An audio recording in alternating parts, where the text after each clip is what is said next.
Hey, this is Chuck, and you are listening to Fans with Bands, the podcast where we talk to the fans and the bands they dig about life, music, and whatever the hell else we want to talk about. Today on Fans with Bands, we're talking to Manchester underground music and art. Check it out. Oh, very nice. Hey, this is Chuck with Fans with Bands, and I'm talking to Steve, Jason, John, and Berkeley from Manchester underground music and art. How are you guys doing? Great. Thank you. Great. Yeah. Awesome. Thank you guys so much for being on the show. And I know it's been a minute since I've been out to a show, but I want to thank you so much for bringing live music to Manchester, Michigan. That is fantastic. The shows I've been to, I went to Zachariah. Was that some of the, even one of the COVID ones that you guys put out there? Outside of the park. Jen and Dylan, Jennifer Westwood yeah. and Dylan Dunbar. Yeah. I think I saw Jim Roll. Yeah. And actually, Jennifer and Dylan were when you were at the mill doing the shows. They were down there too. But yeah, thank you guys again for putting on that music. It's fantastic. Yeah, we love it. Hey, by the way, thank you for what you do, because we absolutely love what you do for the music community, and we love your artwork, thanks, as well. Man. You're an incredible photographer. Yeah, sure. Thanks so much. It's an honor for us to be here. Oh, cool. So, I'd like to get the story. Like, how did Manchester Underground come to be? What was the story behind you guys getting together to put music on in Manchester? John, you want to go? So, what was it? Early 80s? Early 80s, 1980s, that is. Right. Actually, Steve and I started, we were out probably driving around back roads, smoking funny things, and we started talking about doing exactly what we're doing here with the underground, but it actually turned into a band that lasted for several years. And then, what was it, 2018, Steve? Yeah. We started talking about doing this again, and we did it. Awesome. So, yeah, it was kind of funny, man, because we were, just like that. We're just like, oh, we should do this. And John's like, well, I'm going to create a Facebook page. I'm like, oh, no. Yeah, I'm a kind of guy. I like to get. Wait a minute. Yeah, I like to get all the ducks in a row, before we pull the trigger. And John's like, I got a Facebook page created. I'm like, well, we'll launch it next week. And he's like, boom, it's out there. And then people started liking it. And it's like, what's this all about? And we're like, we don't know, man. Not back later to find out what we figured out. but we've started from there, and actually we reached out to Jim Roll was our first show. Oh, okay, cool. And we, it couldn't have been, in my view, more perfect of a person to have, because we're like, Jim, I don't know if this is gonna work or not, but this is what we want to do, and right. Could you help us with it? He said, yeah, I'd love to. And I remember I was that Saturday morning, I was out mowing my lawn, and he called me up. He's like, hey, would you mind if I brought Carol Gray with me to sing with me? I'm like, yeah, please, of course, do it. And they killed it. It was great. It was amazing. Yeah. So that was the very first show then. That was the first show. Yeah. And so you guys used to be, before I jump into that, so Jason, how did you get ensconced with the dynamic duo down here, John and Steve? I think it was in Manchester. We just sort of kind of all ran into each other out there. I mean, it's a weird world we're in now, where you become friends with people online and then you meet them in person. Yeah. It sort of kind of worked out like that. Okay, but, cool.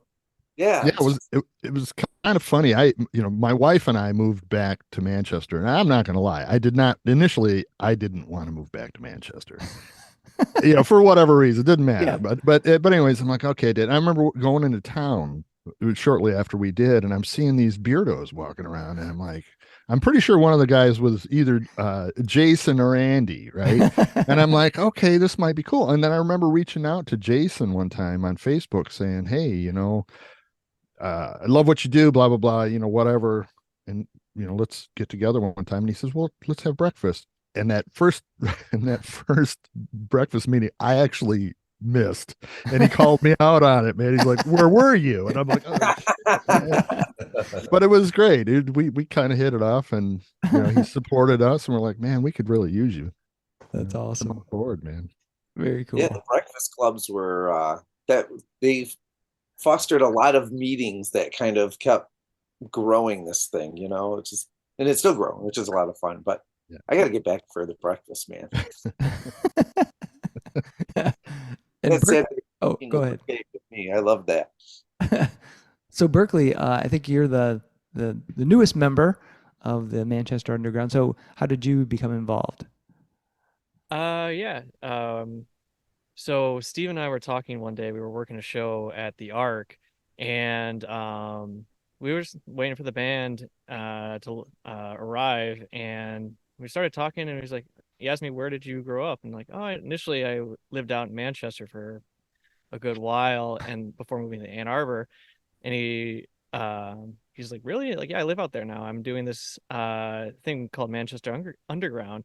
You should definitely come out and check it out. So I emailed, texted him, called him, I think, a couple of times. Wasn't able to get out quite initially. And Yeah. then one day he sends me a text saying, hey, yeah, sorry, I got back to you late, but we're having this show tonight. We'd love to have you kind of come out and check it out and see what's going on. And so, like, yeah, I had time off, so I was going to come out, and I went out and initially I thought I was just going to go see a show and kind of hang out. And then I get there, and he's like, all right, cool, great. So glad you got here. We need you to mix the show. Yeah, there's Jason. Get at it. Yeah. So I got thrown into mixing the Jen and Dylan, funny enough. Oh, awesome. At the distillery. So that was quite a shock to me. I didn't expect that, but what an introduction. Yeah, it was a lot of fun too, because Jennifer, when we were doing sound check, Jennifer Westwood, she's just like, this sounds really good. And I'm like, oh, this is awesome. If the artist is happy, that's the big part of the game, and it was great. So yeah, Berkeley's a very, very talented sound engineer, and we're glad to have him on board. For sure. Thank you. Absolutely. Appreciate that. So I think we were mentioned that like the very first show was the Jim Roll show, and that was at the because you originally started, you were in the kind of like the basement or like the lower level of the mill in Manchester. You've since moved out to the Raisin River Distillery, and that sounds like that's a great partnership between you, for the Manchester Underground and the distillery. How did that come together, and how is that compared to when you were doing shows over at the mill? John, you want to take it? So we were looking for a place to do. I mean, after we started really putting together the idea of the underground, as it came to be known, we were looking all over town for places to try to hold this stuff at. And I have a friend, Mike Austin, who is pretty familiar with some business owners, building owners in town, and he eventually got us a lead on the mill. So when we came back around to trying to get this going again, following all the pandemic nonsense, and I hit up Mike and said, "Hey, what do you think? What's a possibility?" And he suggested the distillery, and he knows them a lot, knew them then a lot better than we did, because he was a customer regularly and Nice. regularly. And yeah, so after it took us a couple of months to get things all in order, but once we hooked up with them, I think they're pretty happy with us, and we're real happy to be there. Excellent. It was kind of funny, and we just had so many false starts, and I'm going to take full blame for that, because it was just, as John was saying, we were just coming out of the pandemic, and I was starting to get busy. We all got full-time jobs, so I was I was starting to get busy at work, and it's like, I want to get underground going again, and I kept canceling on the distillery and feeling really bad about it. And then John and I, we had this date. I think it was November 19th. We're like, they gave us this date. We're trying to book it, and I couldn't get it booked. And John and I were actually on our way. We were sitting in the parking lot of the distillery, and I was going to, okay, we're going to go in. We're going to beg for forgiveness. It's one last time. We'll get another date. We'll move on. Everything's going to be fine. And I just happened to think, I'm like, what about if we get Mike Caton wouldn't Caton be cool down here? Oh yeah. And he's, is he available? I'm like, I don't know. I'll call him. And I totally didn't expect Caton to pick up the phone, but he picked up. Hey man, what's going on? I'm like, hey Mike, do you want to play on November 19th? And he goes, well, can I bring my band? I'm like, well, sure, but here's what it's all about. And he's like, well, give me a couple minutes. He called right back, said, yeah, we'll do it. I'm like, Awesome. no shit. Oh, Yeah, man. so it was good. So we walked in, initially expecting to cancel yet again. Or we're like, hey, we got this guy, we got this artist. I think you're gonna dig him. November 19th, and it was great. I mean, Michael, Mike Caton. I mean, it's the boogeyman from hell, as it were. Mike Caton, Hell, Michigan, and he did his acoustic thing, but in a Michael Caton sort of way. He had his acoustic guitar through his Fender amplifier, but people dug it, man. And the only bummer about that night was that was the first snowfall of the season. Oh. So, after our first intermission, people were, started to exit, but still they were happy. Everybody was happy. Joe and Krista from the distillery kind of dug it and was like, nice. Awesome. Great. Awesome. Yeah. Great. Very cool. So, from that first show, what have you guys picked up and learned? Because I have to imagine that there's a great deal of work in, promoting and, putting on live performance, from just booking the band to getting the space to do all that. So from that first show that you guys did, what are some like key learning moments for each of you that you came away from? You mean when we first started Underground, or when when you first restarted? started? Yeah. Well, that's where Jason really came in to Exactly. help out a lot, because Jason's really good with using the Facebook, social media, his experience and doing the advertising and the press stuff really got us off, and the graphics, especially the graphics, really got us going on that, because I know I'm weak when I'm good, so it really helped. Jason really helped us a lot with that. It right at the beginning, right as soon as he stepped in. Yeah, yeah. That was one thing. I was so excited to kind of jump in and help, because I really loved what I saw happening. I came to, I think, the first two shows at the mill, or maybe it was the second show. So was Scotty with Railcar, or were those two different? Yeah, it was Scotty Karate opened for Railcar Graffiti, a group based out of Jackson, Michigan. Nice. Okay. I think it was that show. I showed up and I was like, I was supporting my friends, and I walked in, the energy in the atmosphere. And there was something special going on there for sure, and it was just all the right elements, down to even in the old space, Steve's wife Holly would decorate the space too. So there was this ambiance that existed. It was just this amazing. It just was just living, breathing art in kind of an organic way. And I said, I kind of want to be a part of this, So whatever help I can give, I wanted to support it. And at the time, I was a resident in Manchester, so it was even more motivating in a sense of it was just in my backyard too. Like yeah. It was happening, and it was like I could walk down the street to it. And that was a really great learning experience. It's the music is the most important thing, but the vibe of everything is real. People are they want to go and be a part of it, So you got to have quality music. That's what we're all about. But as Jason said, creating a vibe is very important. So I would say we learned a lot about that for sure. I agree. I think that experience is a huge part of what people are looking for. I think that, you can pretty much go to any bar in Michigan on a Friday or Saturday night and find, a cover band. And there's nothing wrong with cover bands. I love them, especially when I want to dance and hang out with my family and friends and, and have a good time. Yeah. There's something special, though, about hearing original music for me, and being in that space that's not just, fluorescent lights in a hall. There was somewhere that there's like an ambiance and an atmosphere, and we always that was very important to us, I think, in the beginning, and it's carried on over to the River Raisin Distillery. Has this ambiance. It's just wonderful, and it's just a great a great feeling, and it's a community there already. You know, Manchester is kind of intermingled with that space, Yep. so bringing music there just fits. You know. Mhm. Very nice. Very nice. So, kind of going off of the, when you were talking about like booking music. So, what generally are you guys looking for when you're trying to book a show? Because I know you're trying to create, um, uh, you know, bring music that people will enjoy, something that will kind of fit the space. But what else are you looking for when you're trying to book an artist? Well, originality. That means the most to me personally. And sometimes I have to step back and say, wait a minute, Steve.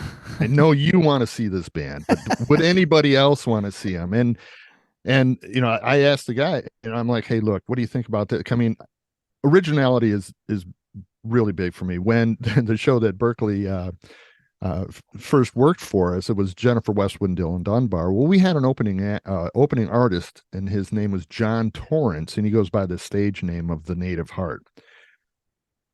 When he showed up, I mean, he was just like, hey, I know people want to hear some, probably some popular music, but would you mind if I played some original music? And I just looked at him. I'm like, play it all. Play all your original music. And he just lit up. He's like, you're kidding me. I'm like, no, man. This is what we're all about. People are here for you. They're not here to mingle or to watch sports on TV with music in the background. They're dialing into you. So play your music, play your original music. So that's what I personally. And then I reach out to the guys like, what do you want to see? For example, we really haven't had a bluegrass band play, but we're Really? I thought you guys had. No?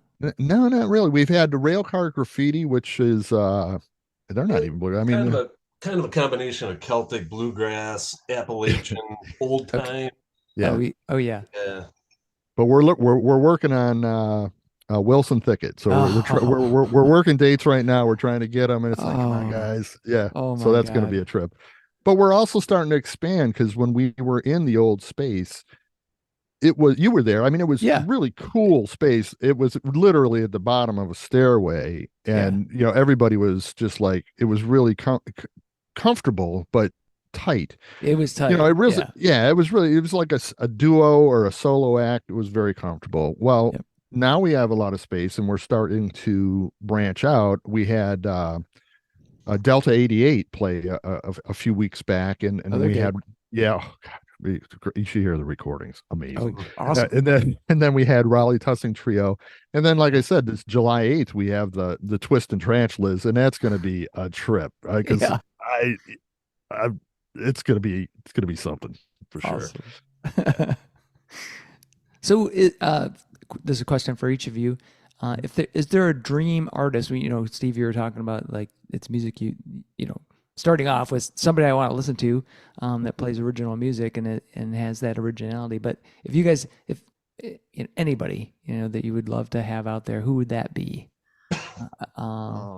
Man, me personally, it would be for each of you guys, Okay, John. Billy Strings, because he's from Michigan, and, yes, and I've heard that if he's in the area, he would be willing to pop in, or has popped into other little areas, little venues and done shows.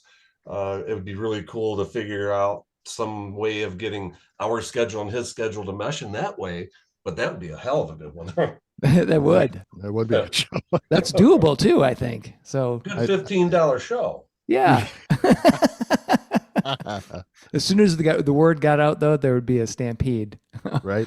Oh man, he'd have to go under an alias. As long as it's in the summer, it'd be all right. Let's see, Steve, how about you? Honest, if I could pick anybody, one of my favorite artists is Buddy Miller. Nice. Yeah. Nice. Buddy would be, I mean, if I could have anybody just come on for, an hour and a half and just listen to, it'd be Buddy Miller in a heartbeat. Cool. Oh, cool. Yeah, sure. Berkeley, how about you? God, there's so many I like to choose. It's a tough one between a good duo out of Nashville, Brave Holiday. They're great. Nice. sort of singer-songwriter duo Uh-huh. that I worked with in the past. They were a lot of fun. And Native Howl out of Michigan here. Oh I yeah. think that would be a Yeah. fun one. Yep. Yeah. Very nice. Oh. Jason, how about you? Ooh, that's a tough one. Like, ooh, because there's no. I was sitting here listening to everybody else's, and I'm like, oh, that's a good one. Oh, that's a good one. You know, there are so many great bands. Like there's so many great bands in Michigan that we Yeah. still God, yeah. Yeah. play our stage that I want to see even before my dream. I'm still having there's some of the names that come to mind. I'd love to see a Black Jake and the Carnies show at our venue Oh someday. yeah. Yeah. The, Well, they just reached out to me again, Jason. So they did, seriously. show with yeah, it'd be great. I'd love to see a Nina Sophia, of the Buffalo Rider. She's amazing. I'd love to see her play. I mean, there's so many great. Yeah. I'd love to see Stella play at some point. Oh yeah, for sure. Gosh, there's so many great. If they're willing, great. The only problem is we only have so many dates. Yeah, That's right. our challenge. Well, Yeah, so- that's very true. We only have 12 shows a year, right now. And another thing is logistic. I mean, there are so many great Western Michigan bands that are out there, and Northern Michigan bands, and the UP has a scene too, man. Yeah. And it's like, man, to get them to come down for a 90-minute show, it's tough. You got to have a place for them to stay, and we're Right. working on all this, by the way. Oh, cool. But yeah, it's gonna, it could be cool, but you got to you got to paying them's one thing, but you can't just give them money and say go drive 4 hours home now. Bye. Right. Not gonna Yeah. work. Yeah. You got to have some place to, But get this- them some food, get them this- some, if they're traveling that far. Right? Yeah. This state is loaded with talent. It's amazing to me. Where I don't care, I don't give a shit where you are. Within a 30 miles of radius of anywhere in this state, there's world-class musicians. Yeah. I mean, world-class, and most people will never hear of them, and that's kind of one of our missions is, we're not strictly Michigan music. I mean, that's obviously a big play for us. Yep. We had, for example, Dallas Moore a few years back, come by, and he just, it was funny because he was coming up. He lives in Cincinnati, I think, but he was coming up from Texas and needed gas money to start his tour in upstate New York. And he's like, "Hey man, you got a show for me?" I'm like, "Okay, great." We oh my God, we oversold the room. I mean, the old space could probably comfortably seat 45 people, and we had 90 people in there. Oh, And man. I thought there was going to be a riot breakout. We had people come 400 miles from the UP to see this guy for 90 minutes. Oh, and man. I thought, man, Wow. this is not going to work. This is not good. But everybody was so respectful. Everybody loved it. Dallas loved it. I actually talked to him a couple weeks ago, trying to get him back. And man, it's just the thing. It's kind of growing. The word's getting out with the artists, which I think is great. That Yeah. you want to play. You want to play underground. That's our goal. That's awesome. That's great. So yeah, you guys are only doing one show a month. Is it a particular day of the month? Like, is it always Saturdays, like third Saturday, second Saturday, something like that? Jason? Or does it float around? As of this point, it's kind of floating around. But it's funny that you mentioned that because Steve and I were just talking about this at our rides home from work. We brought each other talking, brainstorming ideas, and we were thinking that's something we really are open to, is having like a set schedule and trying to figure if that can be done at the venue. So something we're looking into at the moment. Yeah. I'm just thinking that it would probably help, as far as logistically and for, fans. They just know Yeah. we can go to Manchester on this day. Bam. Yep. Planning purposes, it's great. If it's, for example, the last Saturday a month, that people can remember that. It's like, oh no, I can't go to that wedding reception Right. because we got to go to a show at Manchester Underground. That's right. You can just pencil it in for the whole year. You're good to go. You know what you got going on those Saturdays. Exactly. So how did you guys get, each of you individually, get involved in music? Like, what was your first experience? I know it sounds like Steve and John had played music. I don't know if Jason and Berkeley had done the same, but what kind of motivated you to want to be a part of basically a group that's putting together live performances of original music. Berkeley, you want to lead off? Yeah, go ahead.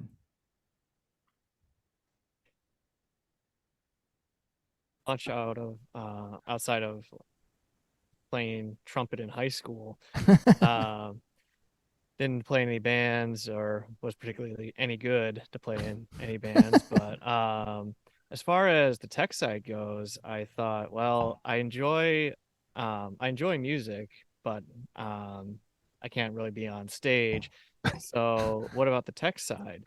So I in high school I was part of the drama club there, and I learned a little bit about um, production and audio through that, and it really kind of put the hook in me there. So when I got to college, I started taking classes at WCC, which funny enough, Jim Roll was one of my instructors Oh, Oh, cool. nice. at WCC.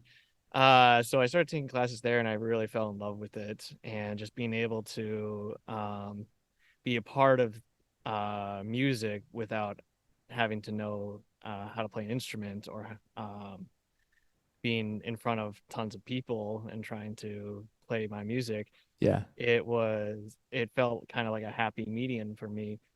And so I started doing shows at WCC. I started working at a few houses of worship, just to kind of get my feet on the ground. And then a few years back, just shortly before COVID hit, I started doing shows at the Arc here in Ann Arbor, and that was a lot of fun. Yeah. And it's very fun. So I still do shows there, and that's how I met Steve and uh, started off on this journey. And it's been a heck of a ride so far, and I'm looking forward to what the future brings. Awesome. That's cool. I mean, even though Berkeley, you think you're in the sidelines, you're really in the front because Right. everybody's paying attention to how that sounds. And the That's sound right. dude is the guy that everyone's looking at if it sucks. So Exactly. Absolutely. I hope they don't look at me. I hope they look at the artist. It sounds great. But, John, how about you? Uh, well, again, Back to the 80s. back to the 80s. It was me and Steve riding around out in the back roads around Manchester, smoking funny things, and came up with that crazy idea to do like what we're doing now. And so we started purchasing some gear, but what we ended up doing was using it to play music with other guys. So we ended up with a few different versions of the same band.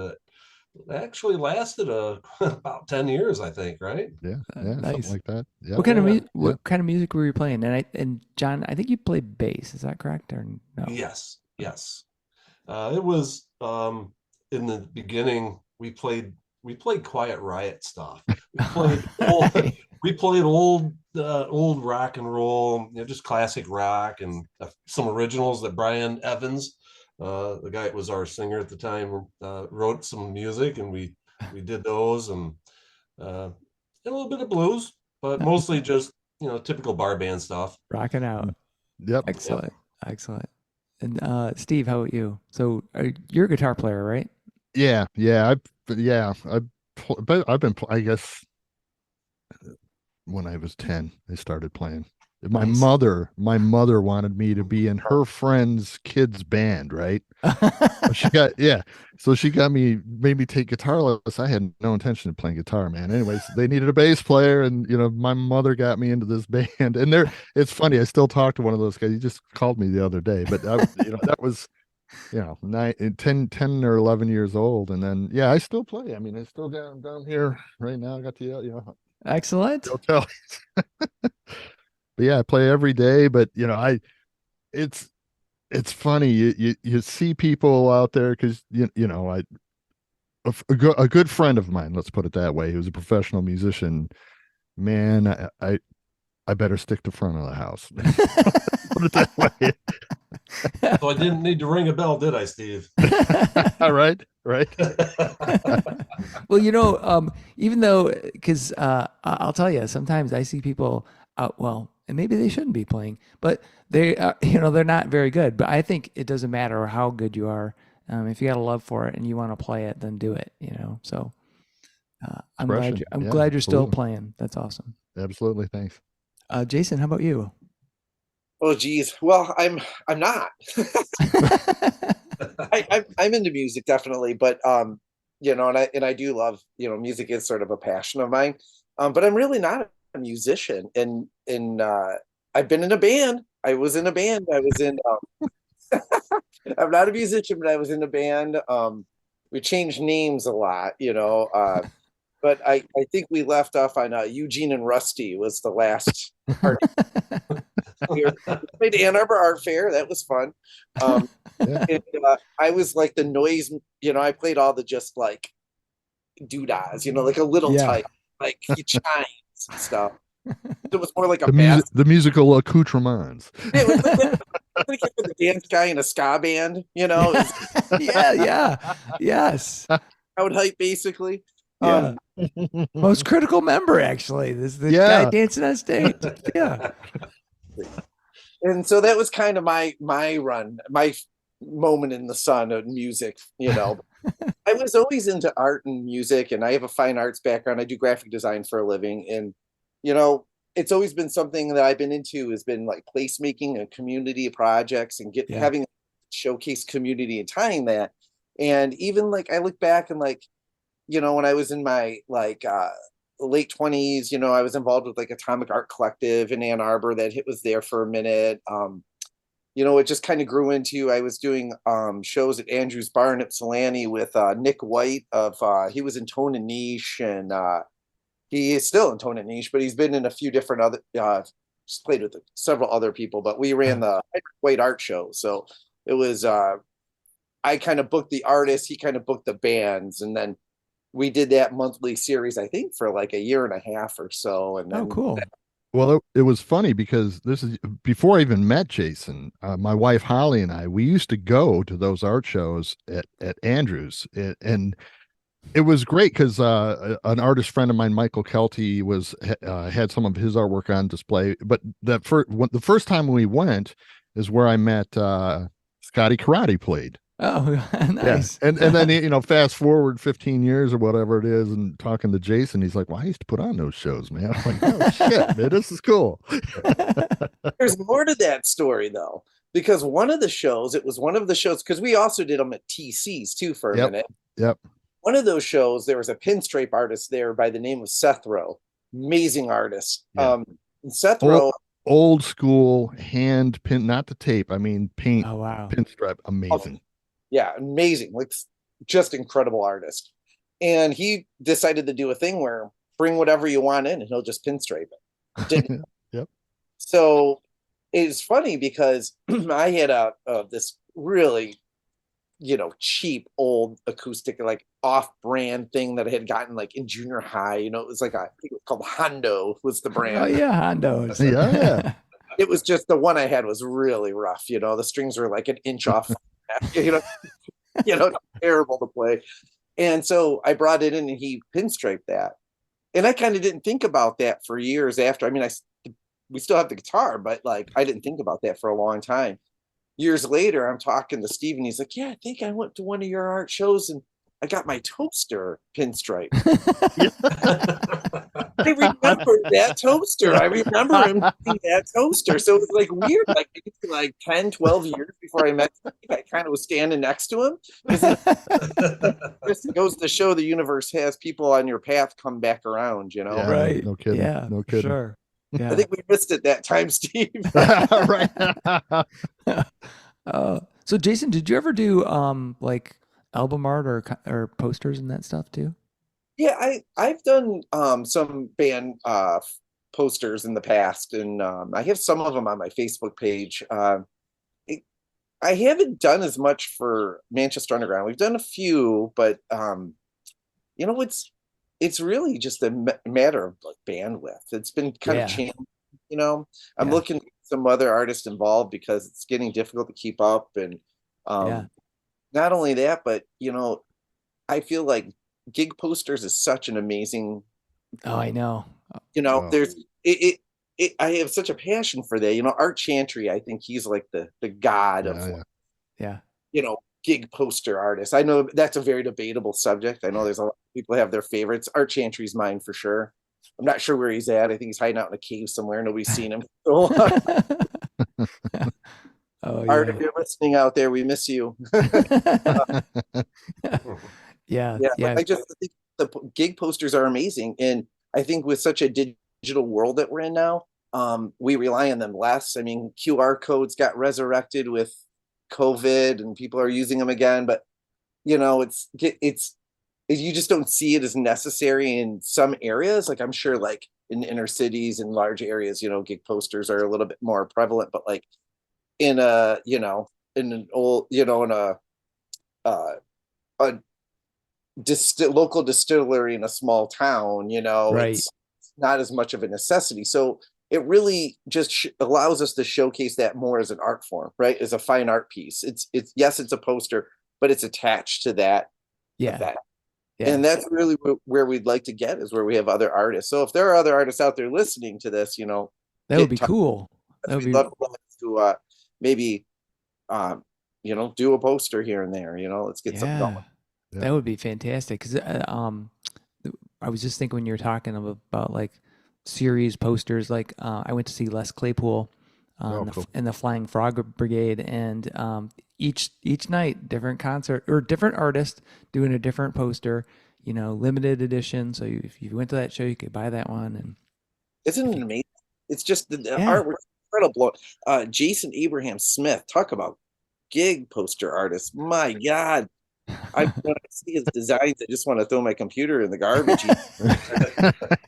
Why even bother? It's yeah, just unbelievable. It's such a talented artist, and he's done some incredible work, like Suicide Machines. He's done posters for just about everybody that's come to St. Andrews Hall. yeah, He's yeah, incredible. yeah. And I was we went Saturday. We did some. I wanted to go to some suburban area like Ferndale, Royal Oak, Oak Park, record stores. Just kind of cover them, for Life in Michigan, take some pictures, but also go buy. I bought a shit ton of vinyl too. But I noticed inside that it was, as much as vinyl has come back, when Jason, when you were talking about gig posters and their prevalence, they seem to be coming back too, because like the windows of the stores had posters from local bands or flyers in on the billboard that I remember from, because I'm obviously an old dude, and I remember going back to school kids Oh, yeah. or what the hell was the other one, Discount? yeah, discount. Yeah, discount. Yeah, yeah. And we back then when I was in a band, you go there, put your flyer up, run out, Yeah. you had your Well, I state noticed mark. your back wall there. You got some wonderful artwork back there. Oh, Actually, I have one of those posters. I have the gig poster from the show that you oh put on, yeah, yeah, that's which right. was Yeah. fantastic, by the way. That was, I keep saying I'm going to do that again. I think I will. I just got to find some time to do it because it was well, so much fun. if you need help, let us know, because we've been thinking about stuff. Oh, really? Jason and I were talking about you today. We Well, we have been should. like, So seriously, I mean, we're yeah, we should definitely hook up after the show to talk about that, because would I would love to. love to get Love that, because there's, well, like we were talking about, there's great artists out there. Sadly, like I think 3 of those 5 on the wall behind me are Jeremy Wheeler, Mm. which he's kind of moved on to watercolor, so he's not doing the post art as much.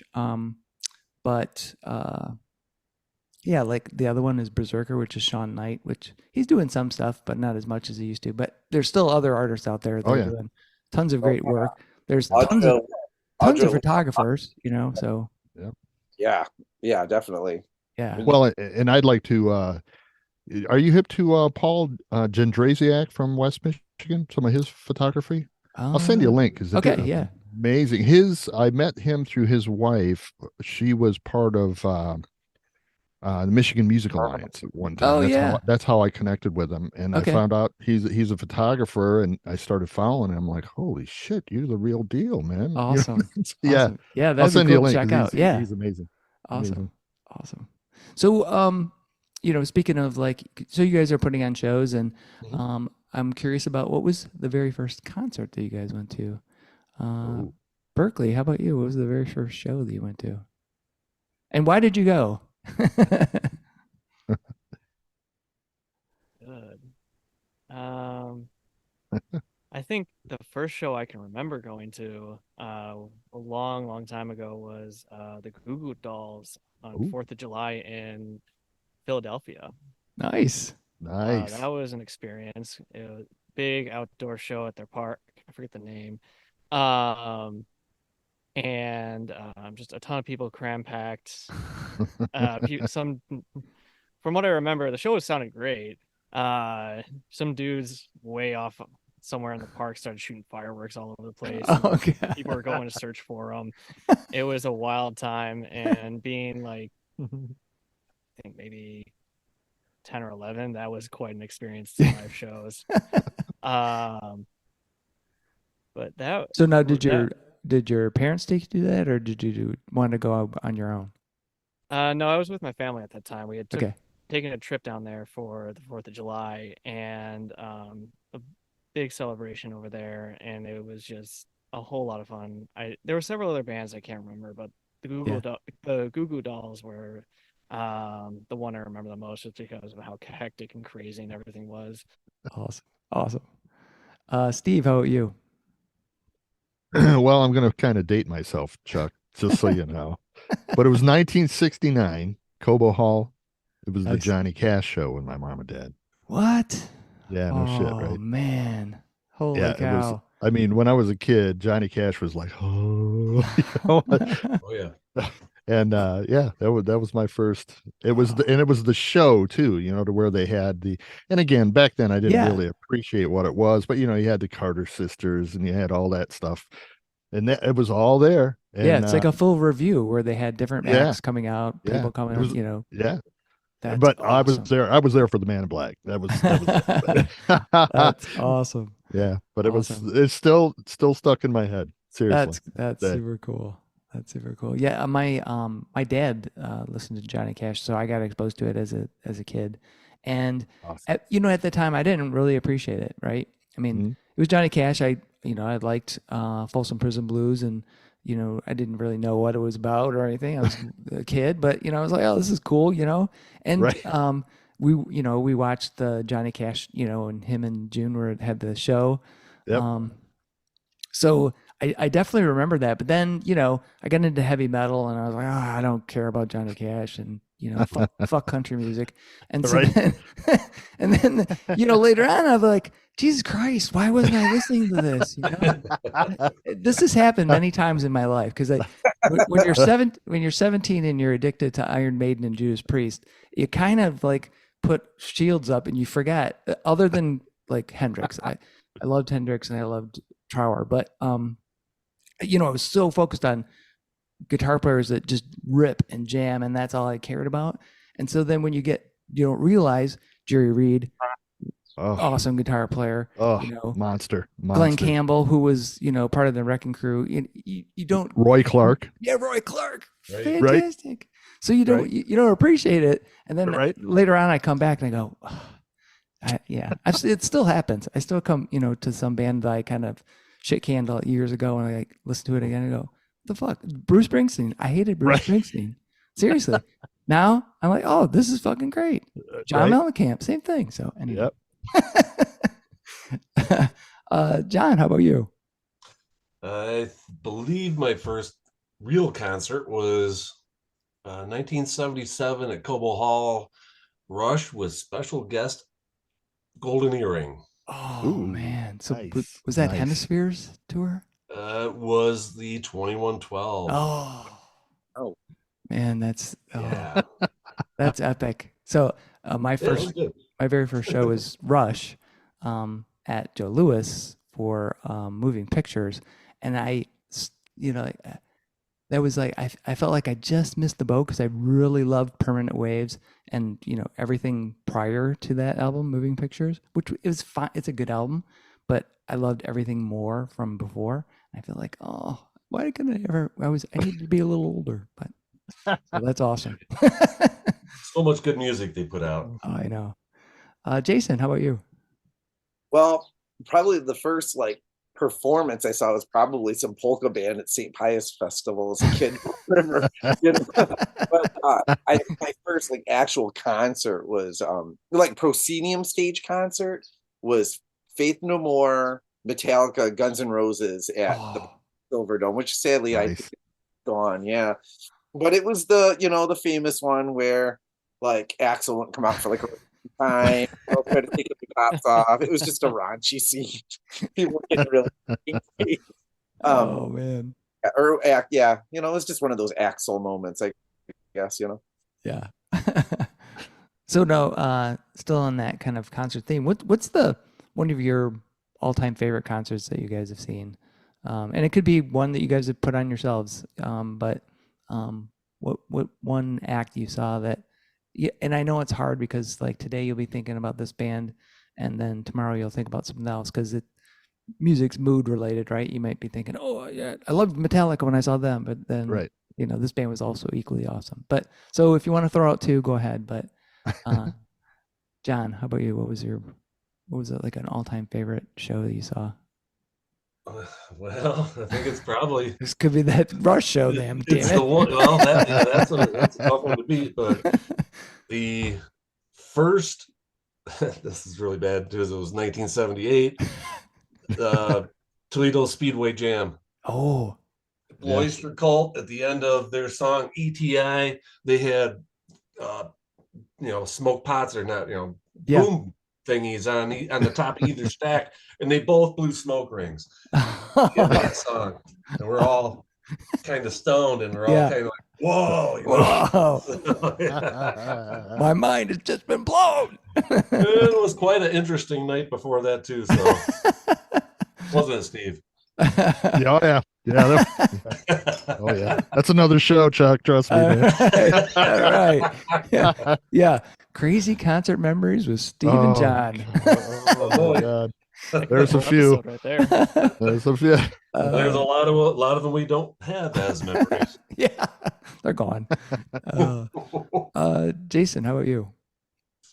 You know, one of my favorite shows was seeing the Black Crows at St. Andrews Hall.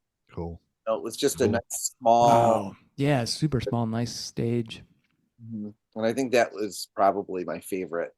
Excellent. Just I was such a big fan at the time, and being up close was kind of like, Yeah. Yeah. Do you remember what were they touring for? Was it? They had to be like early, like their first album or something. oh, it was I believe, and I think he's passed away sadly, but the keyboardist that was in the band at the time was from Detroit. Yeah. Oh, He was actually a Canadian guy, but he lived in Detroit. You're absolutely right. Yeah, and it was his birthday bash, so I thought it was like around that Three Sneaks and a Charm time, but oh like, wow, cool. you know, but I could be wrong about that timing because it's all fuzzy when you go past a certain year. Yeah. A few beers Exactly. ago. Yeah. Yeah. Everything's like either 5 or 25 years ago, you know, as far as your memory. So Well, it drives me crazy because people will say like, like 20 years ago, and in my mind, I still think of like 75, because it's 5 in my brain, right. Like, years ago was 2001 or 2003 or whatever. Yeah. Well, what happened? Yeah. Yeah, that does blow my mind when you think of like 20 years ago was like, yeah, it's not cited. It's like, what? I still, in my mind, I still think I am 25. So it's like, I don't know. Right. It's like sometimes I see myself in the mirror and I go, "Who is that old guy?" Don't feel exactly the same. Right. Exactly. The kids would just enjoy every moment, right? That's right. That's right. Steve, how about you? Like you said, there's so many, but one, it's actually a pretty recent show. It was an ARC show, believe it or not. I was working with a good friend of Berkeley, Joe Giza, who was the lead tech over at the ARC. Bill Frisell. Oh, wow. Yeah, it was really cool. And when you sign, and it was a solo show, Bill solo, and he you look out in the audience and everybody's a musician, everybody's out there. And you know how sometimes you meet somebody that you might be you consider, an influencer, an idol, and they probably are a little different than what you were hoping they would be. Bill Frisell is probably the nicest human being I've ever met in my life. That's cool. Not only was the performance just unbelievable, just amazing. Yeah. But after the show, we were tearing down the stage, and he comes out and he's like, "Oh, I'm so glad you were here." That's awesome. Yeah, I'm like, "Oh my god, yeah, I'm glad you're here too." But it was magic because if you're hip to Bill Frisell, man, the guy is just amazing, just Yeah. amazing, Yeah. mind blowing. Yeah. Did he used to or maybe I'm thinking of the wrong guy. Did he used to do like some way back in the day? Did he used to write column for Guitar Player? You You know, know? I don't know it wouldn't surprise me. The guy's Yeah. amazing. I mean, he was a jazz head, but he plays with everybody. He's played bluegrass, he's played with Steve Earle, Yeah. he doesn't shy. Music's music to him, man. He Right. doesn't shy away from playing it, but it was and sometimes he can be a pure jazz guy, guitar chord into an amp, and then other times he's a pedal maniac, and which was this night, it was an electric night. He had a bunch of pedals, and it was just man, mind blowing, just Cool. crazy, Awesome. in the best of ways. Yeah. Berkeley, how about you?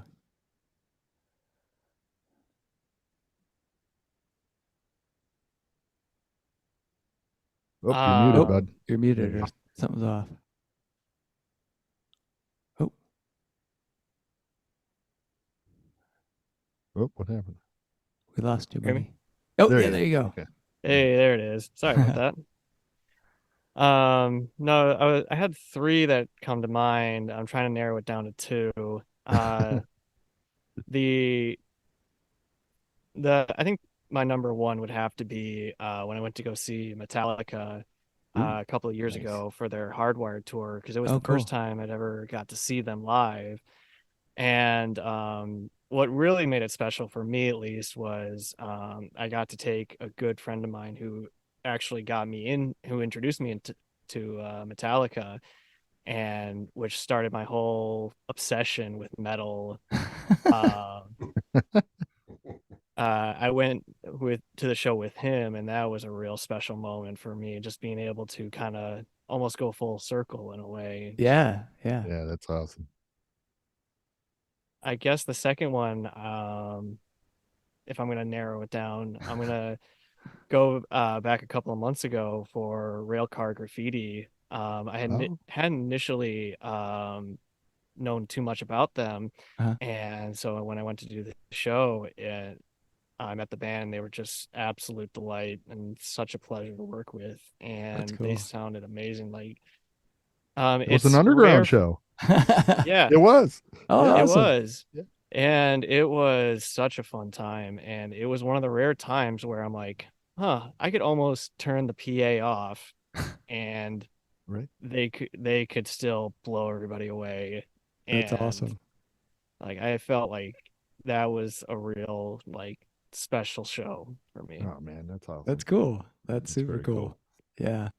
Yeah, that's fun when you can like kind of close those loops with folks that, got you into something, whatever that is, music or whatever, when you can kind of go back and say, "Oh yeah, remember we discovered this," or they helped you discover something, and then you can like, "Hey dude, let's go see that show." That's cool. Right. Super cool. Well, guys, I want to thank you so much for being on Fans with Bands. I just have one last question for you. Sure. And that is, pineapple or no pineapple on pizza? Berkeley. This is controversial, man. I am a fan of pineapple on pizza. All right. It is kind of like a nice, sweet, tangy change of pace from the normal Nice. pizza. I know that's a controversial opinion, but I'm a big fan. I will Awesome. die on this hill. Excellent. John, how about you? Pineapple all the way, man. I have a pineapple in my fridge right now. Awesome. I'm gonna bust that bad boy out. I bought a Excellent. pineapple corn thing, so you can twist it down and it comes all out nice. Don't have to cut your fingers and stuff. Yeah. Excellent. Jason. I have no problem with fruit. I'm good. Awesome. And Steve, how about you? So it's funny. I'm 100% pineapple on pizza guy. And you know what? The first time I ever had it was when I first moved to Manchester, Michigan in 1977 or whatever it Oh, was. really? Yeah, there was the bakery slash pizza shop uptown, and they had the pineapple, ham and pineapple, and Oh, I've man. been in love Yeah, man. with it ever since. That's awesome. Well, guys, thanks again for being on Advance with Bands. I am looking forward to getting out to a show soon, hopefully. But yeah, thanks again.